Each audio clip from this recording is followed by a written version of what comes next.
Loi 26. Gardez les mains propres.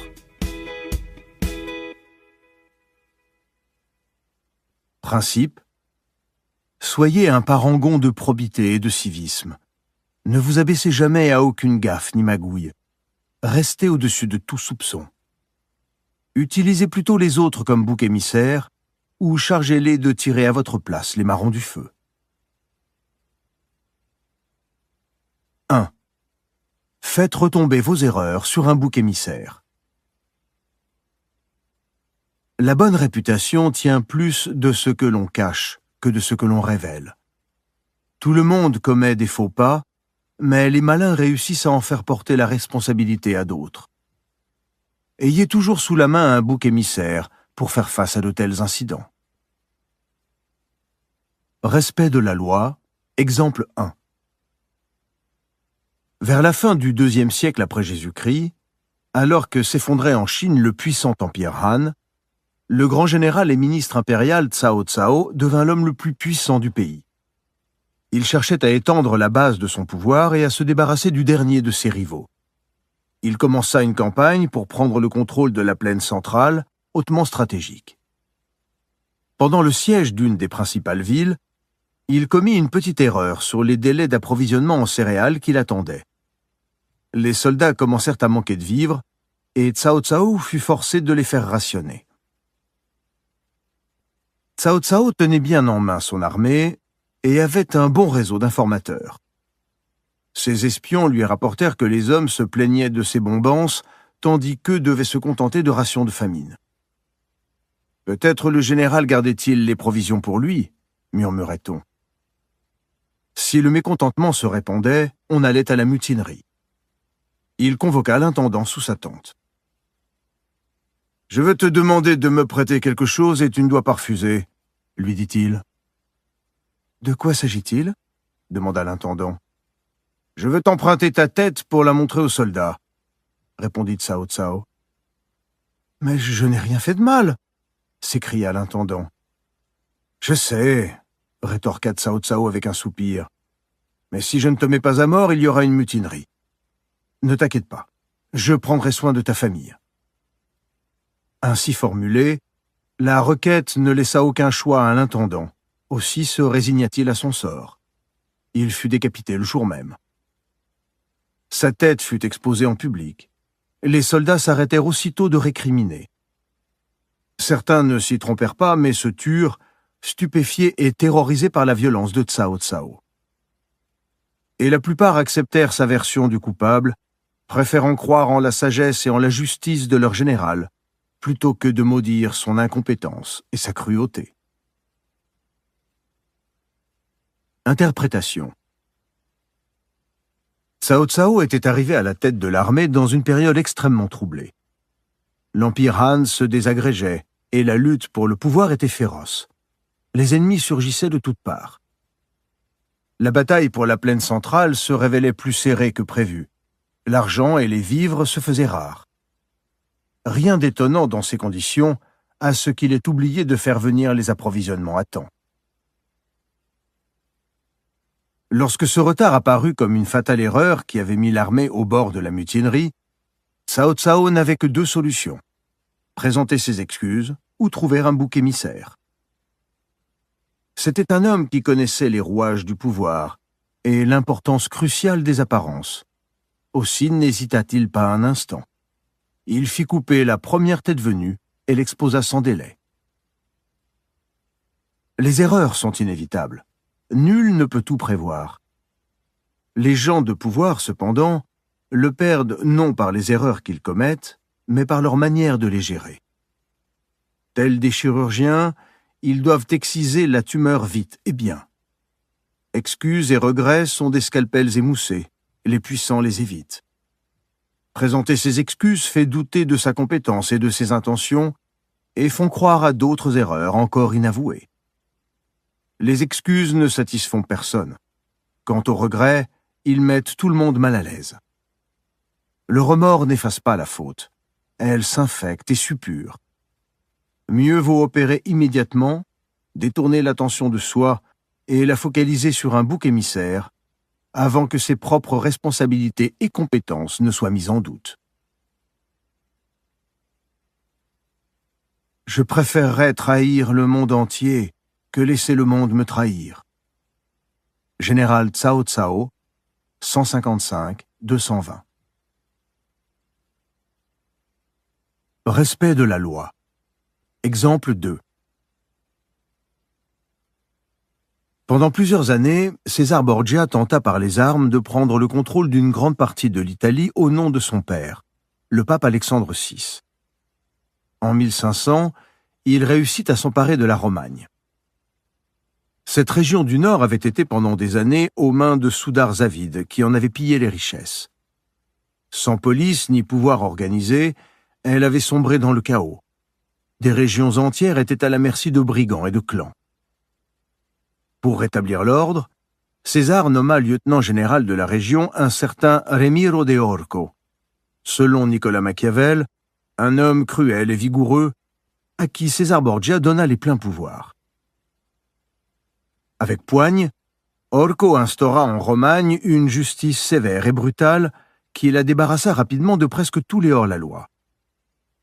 Mais dans son zèle, il alla trop loin parfois, et la population montra bientôt des signes de ressentiment et de haine. En décembre 1502, César Borgia intervint. Il fit d'abord savoir qu'il n'approuvait pas les actes cruels et violents d'Orco dus à sa nature brutale. Puis, le 22 décembre, il fit emprisonner Orco dans la ville de Cesena. Le lendemain de Noël, les habitants de la ville se réveillèrent devant un étrange spectacle. Au milieu de la place était le corps décapité d'Orco, habillé de riches vêtements et d'une cape pourpre, la tête plantée sur une pique, la hache et le billot du bourreau posés à côté de lui. La férocité de cette scène, écrit Machiavel, laissa le peuple à la fois stupéfait et calmé. Interprétation.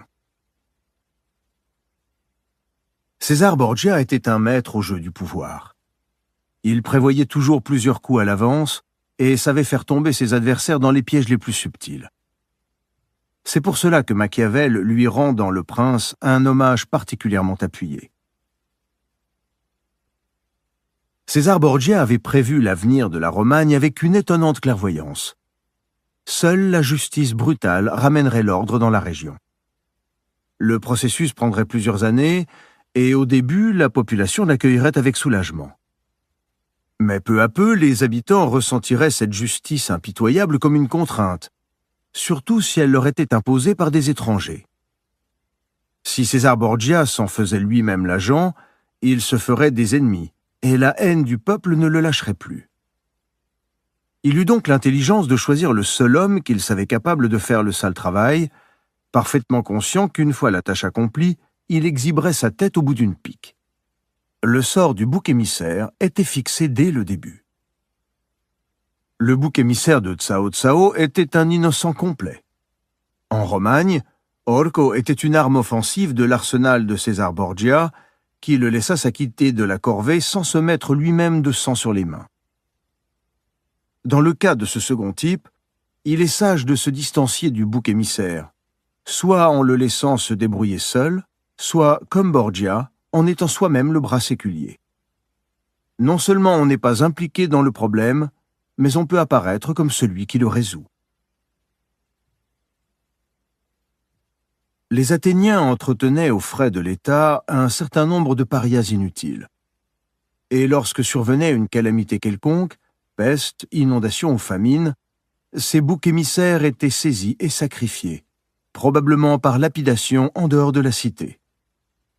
Sir James George Fraser, 1854-1941, Le Rameau d'or. Les clés du pouvoir. L'utilisation de boucs émissaires remonte à la nuit des temps, et on la trouve dans toutes les civilisations. Le concept du sacrifice est de transférer la culpabilité à un élément de fixation, objet, animal ou humain, que l'on châtie à titre expiatoire. Les Hébreux se servaient d'un bouc, auquel le prêtre imposait les mains en confessant les péchés d'Israël, après quoi la bête était conduite au loin et abandonnée dans le désert. Chez les Athéniens et les Aztèques, le bouc émissaire était un être humain, souvent une personne nourrie et élevée dans ce but. On pensait que la famine et la peste étaient envoyées par les dieux aux hommes en punition de leurs péchés. Le peuple souffrait non seulement de la famine et de la peste, mais aussi du blâme et de la culpabilité. Il expiait alors ses fautes en les transférant sur un innocent, dont la mort était censée satisfaire la justice divine. C'est une réaction tout à fait humaine, au lieu de se remettre en cause après une erreur ou un crime, que de s'emparer d'un objet commode sur lequel rejeter l'opprobre. Quand la peste ravagea Thèbes, Oedipe en chercha la cause partout sauf en lui-même. Or, c'est son propre péché d'inceste qui avait offensé les dieux et attiré le fléau. Cette nécessité impérieuse de rejeter sa faute, de la projeter sur un autre ou sur un objet extérieur, possède un pouvoir immense dont les gens avisés savent tirer parti. Le sacrifice est un rituel, peut-être le plus ancien de tous. Il est aussi une source de pouvoir. Dans l'exécution d'Orco, on remarquera la façon dont César Borgia expose le corps rituellement, symboliquement. En recourant à cette mise en scène, il désigne le coupable. D'ailleurs, les citoyens de Romagne y réagirent aussitôt. On accepte volontiers la culpabilité d'un bouc émissaire. C'est bien plus commode que de se remettre soi-même en question. Le sacrifice sanglant du bouc émissaire semble être une relique barbare du passé. Mais ces pratiques existent encore, de manière indirecte et symbolique. Puisque le pouvoir dépend des apparences et que ceux au pouvoir doivent passer pour infaillibles, l'usage du bouc émissaire est plus en vogue que jamais. Quel chef d'État moderne prendra la responsabilité de ces erreurs? Il cherche quelqu'un à blâmer, une victime à sacrifier. Quand la révolution culturelle de Mao Tse-tung échoua lamentablement, celui-ci ne présenta pas d'excuses au peuple chinois, n'exprima pas de regrets. Comme Cao Cao avant lui, il lui offrit des boucs émissaires, y compris son secrétaire personnel et un membre de haut rang du parti, Cheng Boda. Franklin D. Roosevelt avait une réputation d'honnêteté et de justice. Or, tout au long de sa carrière, il dut faire face à maintes situations dans lesquelles un aveu de sa part aurait conduit à un désastre politique. Il ne pouvait apparaître comme l'auteur du moindre coup tordu. Alors, pendant 20 ans, son secrétaire Louis Howe joua le rôle d'Orco. Il se chargeait des négociations en coulisses, de la manipulation de la presse et des obscures manœuvres de campagne électorale.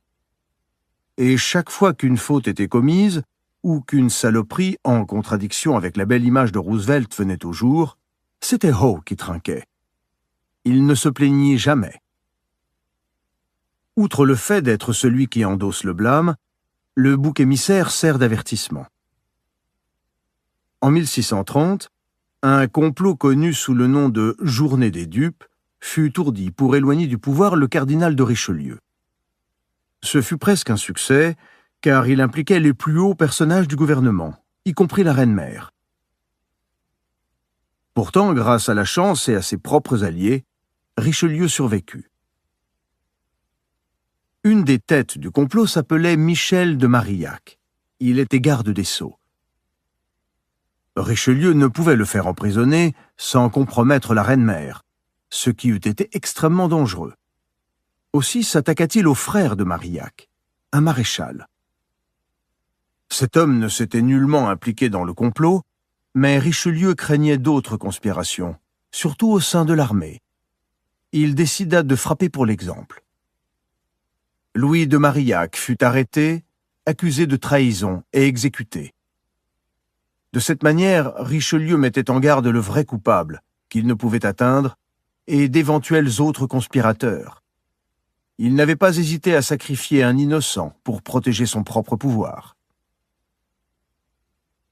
De fait, il est souvent sage de choisir comme bouc émissaire la plus innocente victime possible, trop faible pour se défendre et dont les protestations naïves, trop véhémentes pour être crédibles, ressembleront à un aveu de culpabilité. Prenez garde de créer un martyr, toutefois. Il est important que vous restiez la victime. Vous, pauvre chef trahi par l'incompétence de ses subordonnés. Si le bouc émissaire semble trop inoffensif et la punition trop cruelle, votre stratagème risque de se retourner contre vous. Parfois, mieux vaut choisir une victime assez puissante pour susciter moins de sympathie à long terme. Dans cette même veine, l'histoire a souvent montré l'intérêt du choix d'un proche comme bouc émissaire. C'est ce que l'on appelle la chute du favori. La plupart des rois avaient dans leur cour un homme qu'ils avaient distingué, parfois sans raison apparente, et couvert de faveur et d'attention. Le favori était une victime toute trouvée en cas de menace sur la réputation du roi. Le peuple croit volontiers en la culpabilité d'un favori. Pourquoi le roi sacrifierait-il son préféré s'il n'était pas coupable? Et les autres courtisans, tous jaloux, de se réjouir de sa chute. Par la même occasion, le roi se débarrassait d'un homme qui, avec le temps, en avait probablement trop appris sur lui et risquait d'en prendre trop à son aise. Choisir un proche comme bouc émissaire présente les mêmes avantages. Bien sûr, on perd un ami ou un collaborateur, mais à terme, mieux vaut cacher ses erreurs que de traîner un boulet qui, tôt ou tard, aurait trahi de toute façon. En outre, on peut toujours trouver un nouveau favori pour prendre sa place. Image, le bouc innocent. Le jour de l'expiation, le grand prêtre amène le bouc dans le temple, lui impose les mains et confesse les péchés du peuple, transférant la culpabilité sur l'animal innocent, qui y est ensuite conduit dans le désert. Il y est abandonné, et les péchés du peuple disparaissent avec lui. Autorité. Ce n'est pas être fou que de faire une folie, mais bien de ne la savoir pas cacher. Tous les hommes manquent, mais avec cette différence que les gens d'esprit pallient les fautes faites et que les fous montrent celles qu'ils vont faire. La réputation consiste dans la manière de faire plutôt que dans ce qui se fait. Si tu n'es pas chaste, dit le proverbe, fais semblant de l'être. Balthasar Gracian, 1601-1658, l'homme de cour, traduit par Amelot de la Houssaye. 2. Faites tirer par le chat les marrons du feu. Dans la fable de Jean de La Fontaine, le singe convainc son ami le chat de retirer les marrons du feu. Il peut ainsi se régaler sans se brûler. Si vous devez prendre des mesures déplaisantes ou impopulaires, à Dieu ne plaise que vous le fassiez vous-même. Il vous faut un chat pour exécuter à votre place les basses œuvres. Le chat attrape ce que vous voulez, griffe qui vous voulez, et personne ne voit que vous êtes seul responsable. Laissez aux autres le soin d'être bourreaux et annonciateurs de catastrophes. Quant à vous, n'annoncez que les bonnes nouvelles et ne portez que les messages de joie. Respect de la loi. Exemple 1. En 59 avant Jésus-Christ, la future reine d'Égypte, Cléopâtre, avait alors 10 ans, le roi Ptolémée XII, son père, fut destitué et banni au profit de ses filles aînées, les sœurs de Cléopâtre. L'une d'elles, Bérénice, était à la tête de la rébellion. Pour s'assurer de gouverner seule l'Égypte, elle fit emprisonner ses sœurs et assassiner son propre mari. C'était peut-être nécessaire pour affermir son pouvoir, mais une telle violence sur les siens de la part d'un membre de la famille royale, la reine en personne, horrifia ses sujets et souleva une puissante opposition. 4 ans plus tard, celle-ci ramena au pouvoir Ptolémée, qui fit décapiter Bérénice et ses sœurs aînées. En 51 avant Jésus-Christ, Ptolémée mourut, laissant comme héritier 4 enfants. Conformément à la tradition égyptienne, le fils aîné, Ptolémée XIII, âgé de 10 ans, épousa sa sœur aînée Cléopâtre, qui en avait 18, et le couple monta ensemble sur le trône.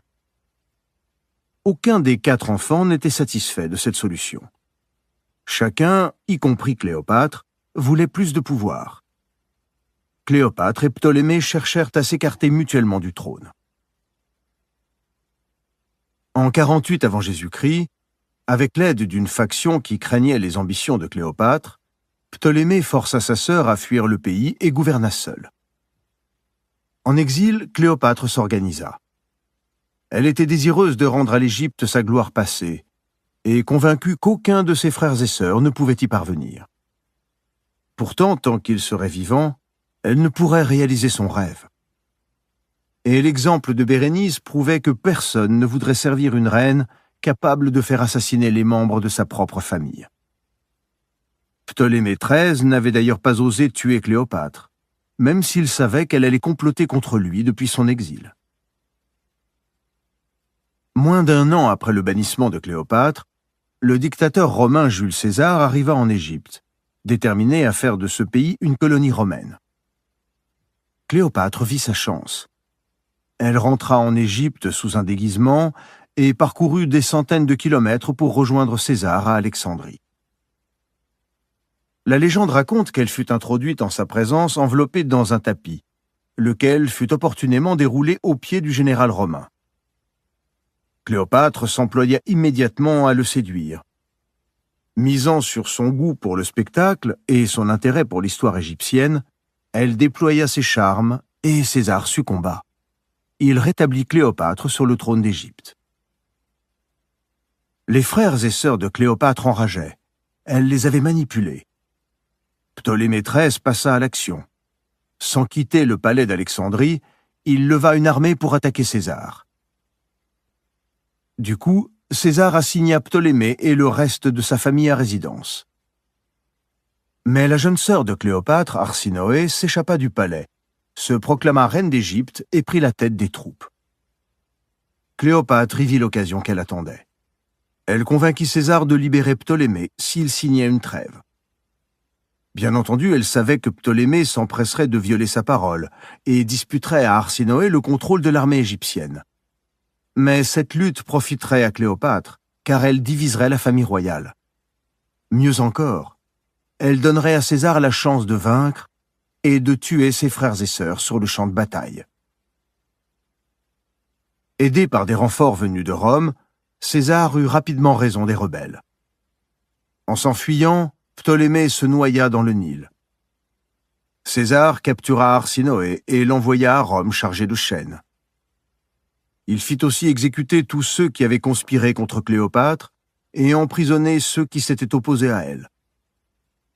Pour renforcer sa position, Cléopâtre épousa le seul frère qui lui restait, Ptolémée XIV, âgé de 11 ans et de nature souffreteuse.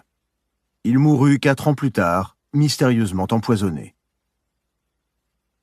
En 41 avant Jésus-Christ, Cléopâtre séduisit l'autre homme fort de Rome, Marc-Antoine. Elle le convainquit que sa sœur Arsinoé, de sa geôle à Rome, avait conspiré pour le détruire. Marc-Antoine fit promptement exécuter Arsinoé. Ainsi finit la dernière de la fratrie qui avait tant menacé Cléopâtre. Interprétation. La légende veut que Cléopâtre ait réussi par ses talents de séductrice. En réalité, son pouvoir tenait à sa capacité d'obtenir des gens qu'ils agissent selon son intérêt, sans se rendre compte qu'ils étaient manipulés. César et Antoine non seulement la débarrassèrent de ses frères et sœurs les plus dangereux, Ptolémée XIII et Arsinoé, mais exterminèrent tous ses ennemis, tant dans le gouvernement que dans l'armée. Tous les deux tirèrent pour elle les marrons du feu et firent le sale travail, si bien qu'elle ne fut jamais tenue pour responsable de la destruction de sa fratrie et de tant d'autres de ses compatriotes. Et à la fin, les deux hommes la laissèrent à la tête d'une Égypte indépendante, alliée et non colonie de Rome. Ils firent tout pour elle, sans même s'apercevoir qu'elle les manipulait. C'est là le degré le plus subtil et le plus puissant de la persuasion. Une reine ne doit jamais se salir les mains. Pourtant, le pouvoir ne perdure qu'en écrasant constamment ses ennemis. Il y a toujours des basses œuvres à commanditer pour rester sur le trône. Comme Cléopâtre, vous avez besoin que quelqu'un vous tire les marrons du feu. Ce sera en général une personne hors de votre entourage immédiat, qui par conséquent sera loin de se douter qu'elle est utilisée. Vous trouverez ce genre de pigeons n'importe où. Des gens qui se réjouiront de vous faire une faveur, surtout si vous leur jetez un os ou deux en échange. Tout en accomplissant des tâches apparemment innocentes ou complètement justifiées, ils défricheront le terrain pour vous, diffuseront l'information que vous leur donnez, décourageront sans le savoir vos rivaux, feront involontairement avancer votre cause et se saliront les mains, tandis que vous restez immaculés. Respect de la loi, exemple 2. À la fin des années 1920, la guerre civile éclata en Chine entre nationalistes et communistes. En 1927, le leader nationaliste Chiang Kai-shek jura de tuer les communistes jusqu'au dernier. En 1934 et 1935, il y réussit presque en les forçant à une retraite de près de 10 000 km en terrain difficile, la Longue Marche. La plupart des communistes y laissèrent la vie. À la fin de 1936, Chiang Kai-shek voulut lancer une dernière offensive pour les balayer complètement, mais il fut victime d'une mutinerie. Ses propres soldats le firent prisonnier et le remirent aux communistes. Il pouvait donc craindre le pire. Pendant ce temps, les Japonais envahissaient la Chine. À la grande surprise de Chiang Kai-shek, le leader communiste Mao Tse-tung lui proposa un accord. Il le laisserait partir et le reconnaîtrait même comme commandant des forces armées, à condition qu'il accepte de combattre leur ennemi commun. Chiang Kai-shek, qui s'attendait à être mis à mort dans les pires tortures, bénit sa chance. N'ayant plus à combattre sur deux fronts, il savait qu'il pouvait battre les Japonais, puis, plus tard, se retourner contre les Rouges et les écraser. Il n'avait rien à perdre et tout à gagner en acceptant cet accord. Les communistes combattirent les Japonais avec leurs tactiques habituelles de guérilla, tandis que les nationalistes menaient une guerre plus conventionnelle. Ensemble, ils réussirent à refouler l'envahisseur. C'est alors que Chiang Kai-shek comprit le vrai projet de Mao. L'armée nationaliste, décimée par l'artillerie japonaise, mettrait des années à se remettre. Les communistes, en revanche, avaient esquivé toute bataille rangée contre les Japonais, regroupé leurs forces et établi dans toute la Chine des bastions populaires. À peine la guerre contre les Japonais achevée, la guerre civile reprit. Mais cette fois, les communistes encerclèrent les poches nationalistes affaiblies et les réduisirent une à une. Les Japonais avaient tiré les marrons du feu pour Mao, rendant possible sa victoire contre Chiang Kai-shek. Interprétation. La plupart des dirigeants tenant à leur merci un ennemi aussi puissant que Chiang Kai-shek l'auraient assurément condamné à mort. Mais en agissant ainsi, ils auraient raté l'occasion sur laquelle Mao a sauté. Sans Chiang Kai-shek à la tête des nationalistes, la lutte contre les Japonais aurait duré beaucoup plus longtemps, avec des conséquences désastreuses.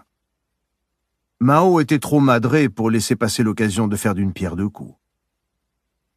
En fait, pour obtenir la victoire totale, Mao fit tirer ses marrons du feu par les deux autres protagonistes. Tout d'abord, il appâta intelligemment Chiang Kai-shek en lui proposant de prendre en charge la guerre contre les Japonais.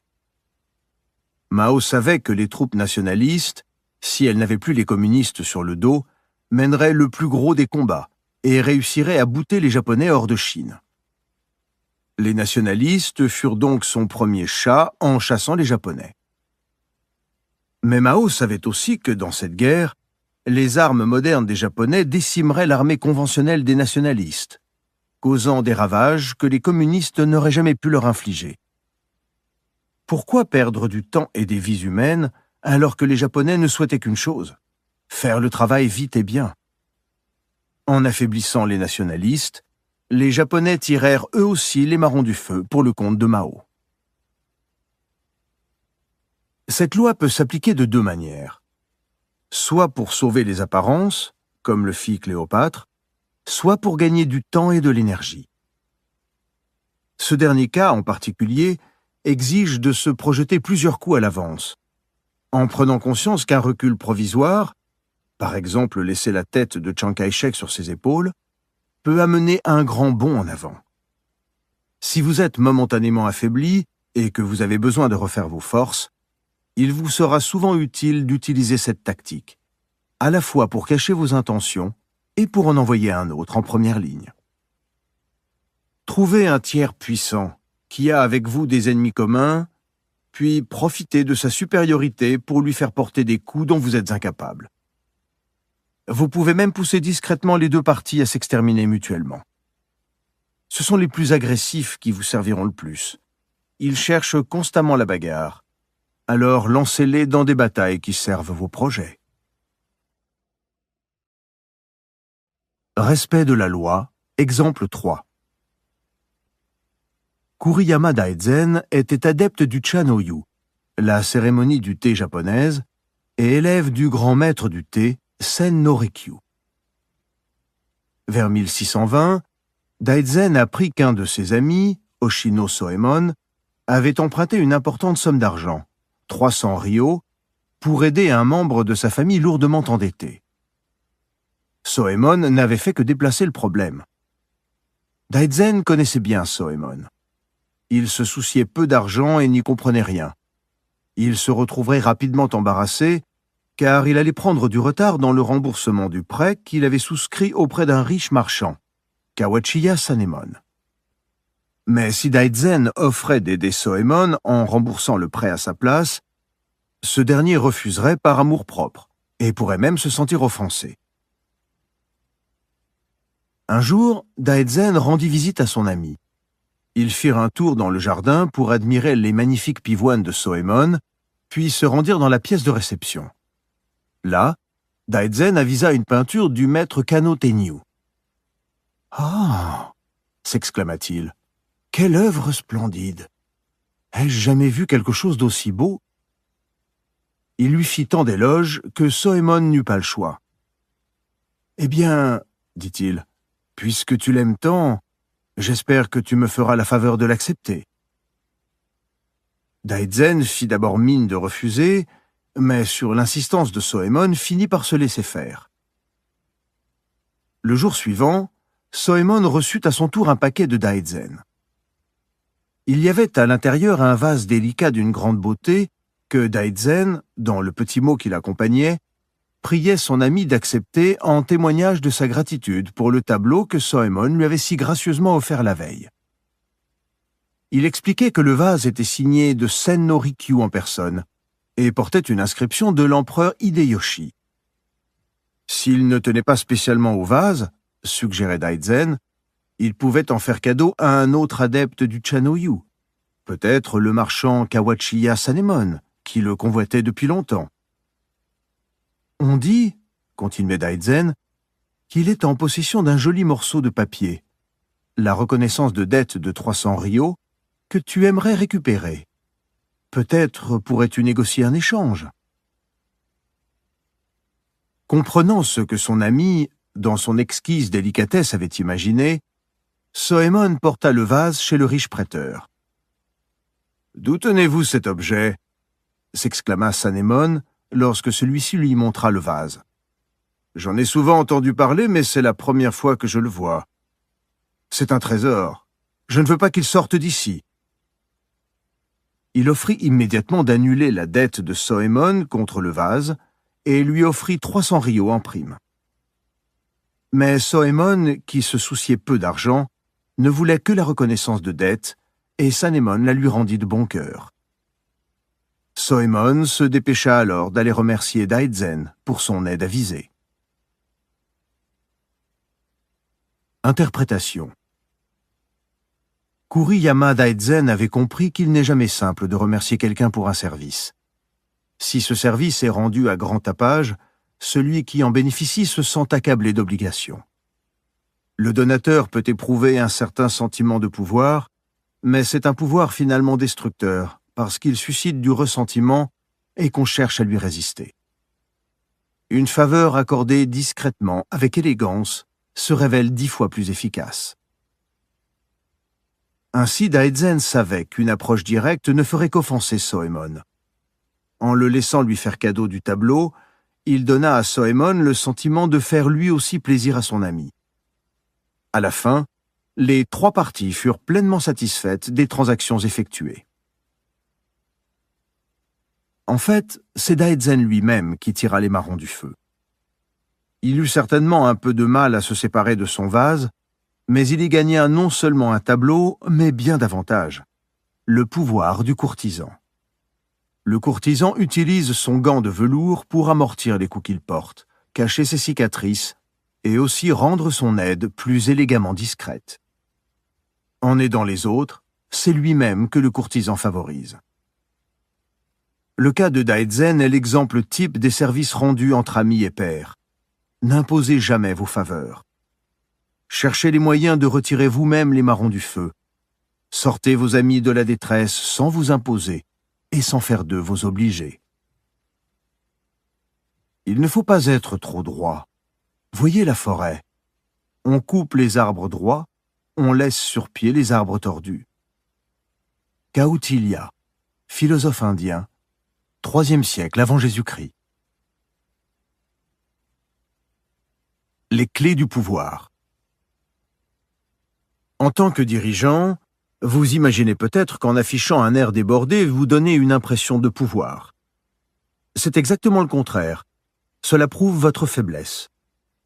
Pourquoi travaillez-vous si dur? Peut-être êtes-vous incompétent puisque vous avez tant de mal à rester à flot, ou bien vous ne savez pas déléguer et vous êtes obligé de tout faire vous-même. A contrario, quelqu'un de vraiment puissant n'est jamais pressé ni surchargé. Les autres s'épuisent à la tâche, lui a tout le temps de prendre des loisirs. Il sait trouver la personne capable de faire le travail à sa place, ménage ses forces et ne met jamais les mains dans le cambouis.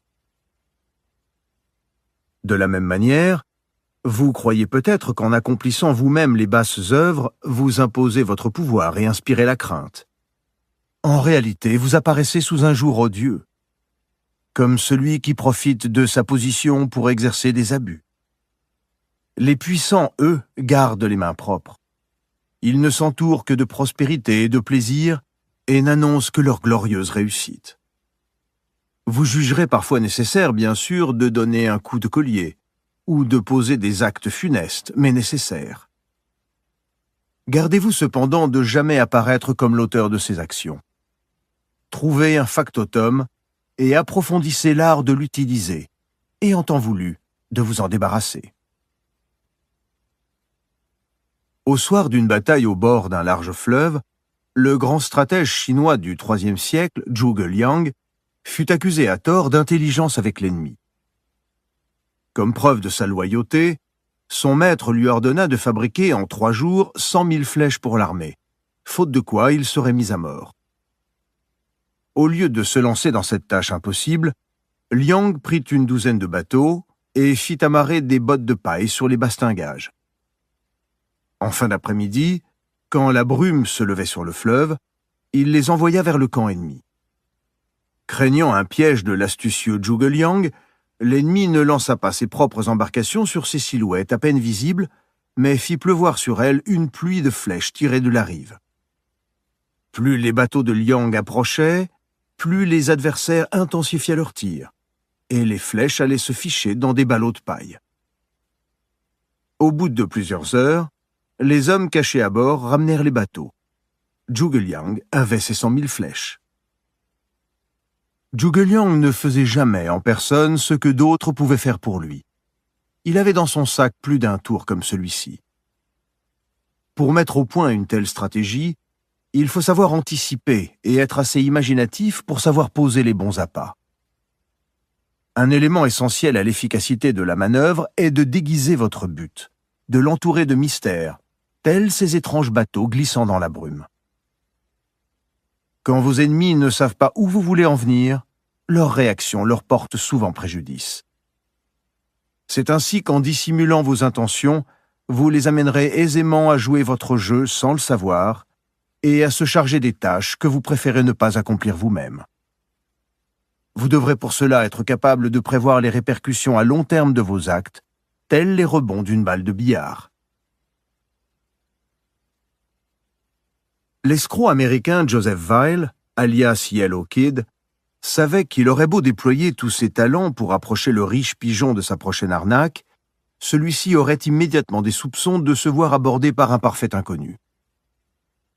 Aussi Weil devait-il trouver une personne déjà connue de la victime et qui lui servirait de rabatteur. Quelqu'un de moins fortuné, de moins important, qui, pour cette raison, ne se sentirait pas menacé et serait donc moins suspicieux à son égard. Weil la léchait à l'aide de quelques projets censés rapporter une fortune. Convaincu de l'aubaine, l'autre suggérait souvent de lui-même d'en parler à l'un de ses riches amis. Celui-ci, ayant plus d'argent à investir, augmenterait le pot commun, donc les intérêts de l'affaire, et tout le monde aurait à y gagner. Le riche pigeon, que Weil avait en vue dès le départ, était ainsi harponné sans soupçonner le piège. Des procédés comme celui-ci sont souvent le meilleur moyen d'approcher une personne de pouvoir. Utilisez un associé ou un subordonné pour atteindre votre cible véritable. Le rabatteur vous sert de garant et vous évite d'apparaître comme un douteux solliciteur. Le plus simple et le plus efficace est de confier au rabatteur l'information que vous souhaitez transmettre à votre victime. Une information erronée ou inventée est un outil puissant, surtout diffusé par un naïf que personne ne soupçonne. Il vous sera facile de dégager votre responsabilité et de jouer les innocents. Le psychothérapeute Milton H. Erickson avait parmi ses patients des couples dont la femme suivait une thérapie, tandis que son conjoint le refusait catégoriquement. Au lieu de s'acharner à convaincre le mari, le docteur Erickson commençait par traiter la femme et, en cours de séance, faisait sur tel ou tel comportement du mari des commentaires propres à le mettre en rage. Elle les rapportait fidèlement à son époux qui, furieux, exigeait d'accompagner désormais sa femme pour remettre les pendules du médecin à l'heure. Enfin, il est des cas où proposer délibérément ses services à un haut personnage dans une situation délicate est source de grand pouvoir. C'est une ruse de parfait courtisan. Elle est illustrée par l'exemple de Sir Walter Raleigh, qui, un jour, étendit son propre manteau dans la fange pour éviter à la reine Élisabeth de salir ses chaussures. En se faisant le protecteur d'un maître ou d'un père, en cas de danger ou même de simple gêne, on obtient une estime qui sera tôt ou tard récompensée. Et souvenez-vous, si l'on procède avec subtilité et élégance, sans lourdeur, la récompense n'en sera que plus grande. Image, le chat. Il possède des griffes recourbées qui lui permettent de saisir les choses. Il est doux et fourré. Persuadez le chat de vous tirer les marrons du feu, de griffer votre ennemi, de jouer avec la souris et de la dévorer.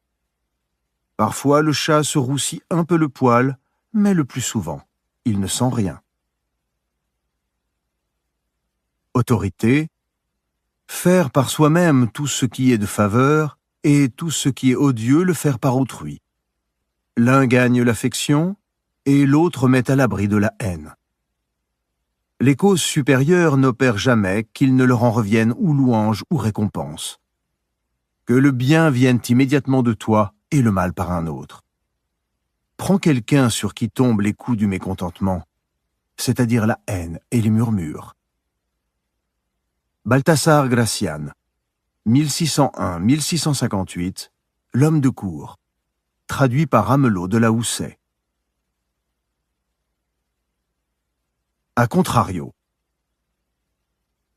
Le bouc émissaire et le chat qui tire les marrons du feu doivent être utilisés avec prudence et délicatesse. Ce sont des rideaux qui cachent aux yeux du public votre implication dans les basses œuvres. Si le rideau se soulève et que vous êtes surpris comme manipulateur, comme marionnettiste, cela se retournera contre vous. On verra votre marque partout et vous serez blâmé pour des fautes dont vous n'êtes nullement responsable. Une fois la vérité dévoilée, les événements feront boule de neige et échapperont à votre contrôle. En 1572, la reine-mère Catherine de Médicis décida d'en finir avec Gaspard de Coligny, amiral de France et chef des Huguenots. Coligny était proche du fils de Catherine, le roi Charles IX, et elle craignait son influence grandissante sur le jeune roi. Elle s'arrangea donc pour qu'un membre de la famille de Guise, un des clans les plus puissants du royaume de France, l'assassine. En secret, cependant, Catherine avait un autre plan. Elle voulait que les Huguenots accusent les Guises d'avoir tué un de leurs chefs et qu'ils cherchent à se venger. Du coup, elle écraserait ainsi deux rivaux menaçants, Coligny et la famille de Guise. Mais son plan tourna à la catastrophe. L'assassin pressenti ne fit que blesser Coligny. Sachant que Catherine était son ennemie, il se douta qu'elle était à l'origine de l'agression et en parla au roi. Finalement, la tentative de meurtre déclencha des querelles qui tournèrent à la guerre de religion, et ce fut l'horrible massacre de la Saint-Barthélemy, au cours duquel des milliers de protestants trouvèrent la mort. Quand vous chargez un homme de paille ou un bouc émissaire d'une action lourde de conséquences, soyez très prudent. Les événements peuvent mal tourner. Il est souvent plus avisé d'utiliser ces instruments pour des manœuvres anodines dont l'échec ne causerait pas de sérieux dégâts. Enfin, il est des moments où il vaut mieux ne pas cacher son implication et assumer soi-même le blâme d'une faute. Si l'on a un pouvoir bien assis, on peut parfois jouer le repentir. La mine défaite, on implore le pardon de ceux qui sont plus faibles que vous. C'est le stratagème du roi qui exhibe ses propres sacrifices pour le bien du peuple. De la même manière, il peut arriver que l'on veuille apparaître comme l'agent du châtiment, dans le but d'inspirer la crainte chez ses subordonnés. On retire alors le gant de velours pour agir d'une main de fer. Jouez cette carte avec parcimonie. Si vous l'utilisez trop souvent, la crainte se muera en ressentiment et en haine. En peu de temps, de tels sentiments peuvent susciter une opposition vigoureuse qui, un jour, vous jettera à bas. Prenez l'habitude de faire pâte de velours. C'est plus sûr.